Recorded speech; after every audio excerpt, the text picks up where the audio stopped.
Pola spastis pada kaki itu ada fleksi hip, kemudian internal rotasi hip, semi fleksi lutut, pelantar fleksi, dan fleksi jari-jari plus inversi. Jadi kayak gini Pak. Nah, posisi seperti ini ya. Sampai enggak? Nah, sekarang tangannya. Tangannya ke posisi internal rotasi, fleksi, menggenggam gini. Seperti ini. Biasanya disertai ekstensi cervical Pak. Ada rotasinya dikit. Rotasi ke kiri, kepalamu rotasi ke kiri, ya, ekstensi. Oke, nah. Rifai bersedia untuk spastis dulu, jadi capek banget loh ini ya kalau lama waktunya. Sekarang kalian identifikasi dari atas dulu, otot mana yang tegang? Bicep, terus, hah? Flexor apa? Flexor elbow. Flexor elbow itu ya bicep. Oke, flexor wrist ini ya. Nih. Terus sternocleido. Oke, terus pectoralis, bener banget. Ya, terus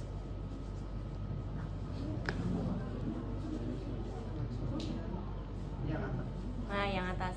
Ada lagi nggak? Atau sudah?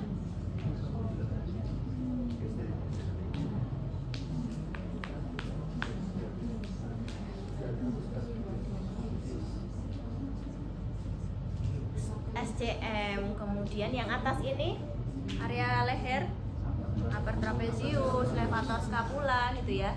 Kemudian ke bahu ada pectoralis, major minor gitu ya. Kemudian keturun di sini ada bicep, brachialis, gitu ya, brachioradialis, kemudian flexor wrist, flexor jari-jari, semuanya tight. Oke, tangan istirahat dulu. Yang kaki dari atas dulu. Otot apa aja? Quadricep, hamstring, oke, terus gluteus kah? Gluteus apa nih? Minimus, medius, maximus. Maximus di belakang. Kalau posisinya fleksi, maximus posisinya ke ulur berarti.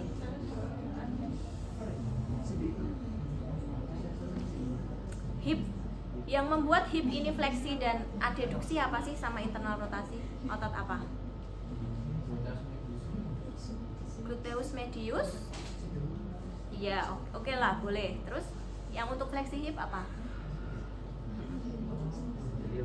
Iliopsoas, betul. Iya, iliopsoas ini. Terus ini grup aduktor. Banyak ya aduktor longus, magnus, brevis, gracilis, sartorius gitu ya. Pokoknya grup aduktor ada di sini. Terus tadi hamstring sudah.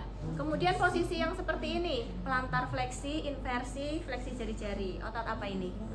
Gastroknya kenceng banget mereka kalau kalian palpasi. Plantarisnya, oke. Ya, oke, istirahat dulu Rifai. Nah, jadi yang menjadi target untuk kita stretching, yang menjadi target untuk kita massage, yang menjadi target untuk kita lakukan aktivasi GTO sama muscle spindle, ya otot-otot yang kalian sebutkan itu tadi. Jangan kebalik. Ya, jangan kebalik. Justru yang dirilis malah tricep, yang dirilis malah quadricep, kan jadi nggak pas. Ya kan? Padahal quadricep posisinya dia terulur, justru malah lemah. Hamstringnya dia yang tightness. Oke, nah bagaimana kalian melakukan stretching ya? Yang seperti yang sudah kalian pelajari sebelumnya, ya, yaitu kalian bisa melakukan stretching dengan lembut, gitu ya. Stretching pada anak spastis belum tentu semudah ini, teman-teman ya. Untuk melakukan fleksi fleksi kaki belum tentu juga semudah ini. Maka biasanya saya kalau mau melakukan stretching, saya awali dulu dengan aktivasi GTO sama muscle spindle-nya dulu. Karena untuk aktivasi GTO sama muscle spindle kita nggak perlu menggerakkan banyak. Kita hanya memposisikan anak relax, kemudian kita cari GTO sama muscle spindle-nya. Oke, sekarang kita coba praktekkan pada gastrok ya Pak ya. Tengkurap boleh?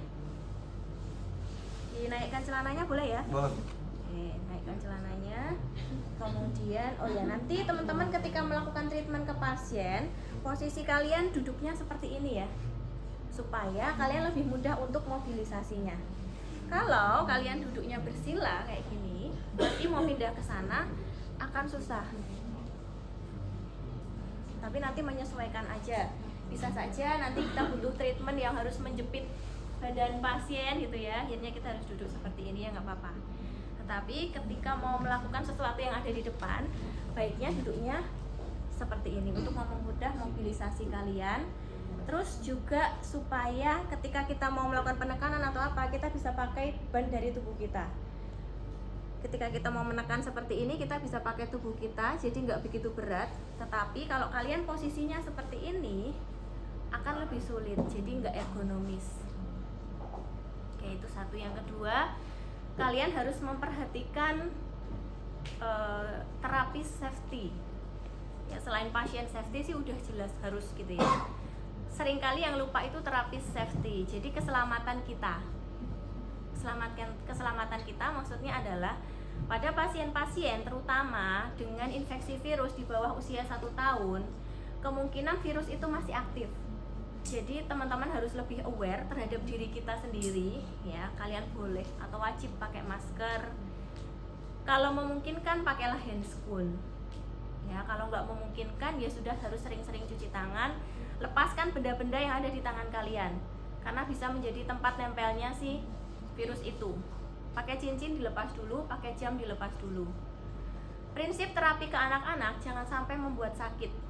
Jangan sampai membuat tidak nyaman. Ketika itu sakit, responnya dia justru malah semakin menegang. Ketika itu nggak nyaman, memberikan pengalaman yang nggak nyaman, akhirnya dia menjadi kapok atau nggak mau lagi gitu loh. Akhirnya nangis-nangis terus, stimulasi yang kita berikan menjadi tidak optimal. Oke, gitu ya. Kemudian kita langsung saja ke GTO sama muscle spindle. GTO tadi letaknya ada di antara tendon dan perut otot. Ya, tendon dan perut otot ada di sekitar sini. Posisikan anak pada posisi yang rileks. Meskipun nanti ketika kita tengkurapkan, misalnya dia posisinya adalah seperti ini gitu ya, karena spastis ya sudah nggak apa-apa, boleh kita sanggah saja. Jadi jangan terbebas kayak gini. Kita sanggah tujuannya supaya otot ini menjadi lebih rileks. Boleh disanggah dengan tubuh kita, boleh teman-teman pakai anduk juga boleh, pakai guling juga boleh untuk menyangga. Misalnya ini guling ya, sanggah aja di sini. Ya, kemudian kalian melakukan transfer vibration yang tadi di depan, transfer vibration untuk menurunkan spasisitas. Caranya mirip seperti transfer friction, tetapi untuk powernya tidak sekuat transfer friction. Ya, kita cari dulu GTO-nya. Oke, kemudian kita lakukan penekanan, ditekan dulu, kemudian kita geser, kita transferskan.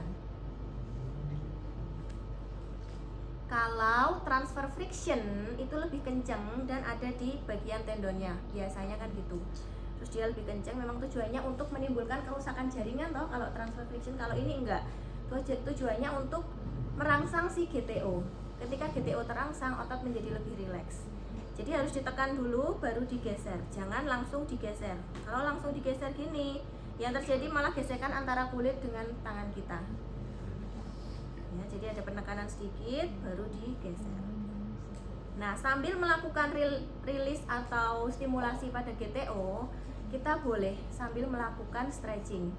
Itu akan lebih mudah stretching yang akan kita berikan dibandingkan tanpa adanya GTO.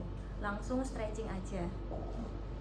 Jadi GTO ini bisa menurunkan ketegangan sehingga ketika di stretching akan lebih ringan gitu ya.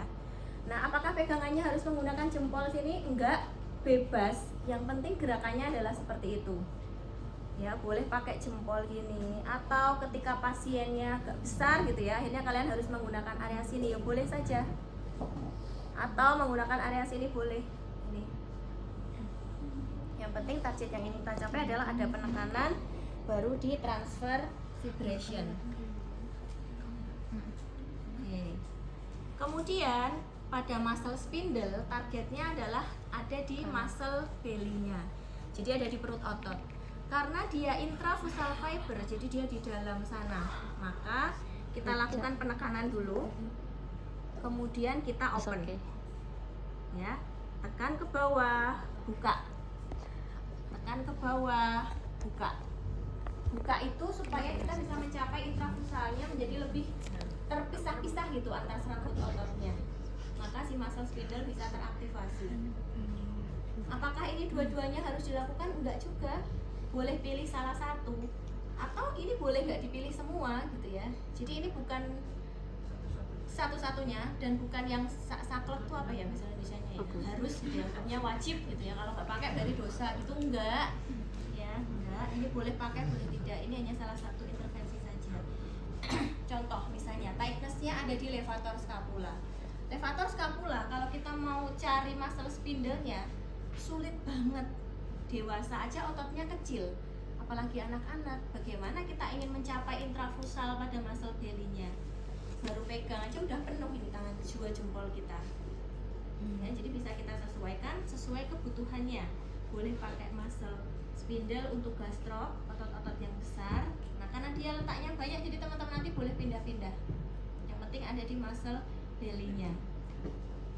Diulang berapa kali Bu? Nggak ada pengulangan pastinya, tapi kalian nanti harus bisa merasakan ketika spasis itu sudah mengalami sedikit penurunan, dirasa cukup ya sudah diakhiri saja.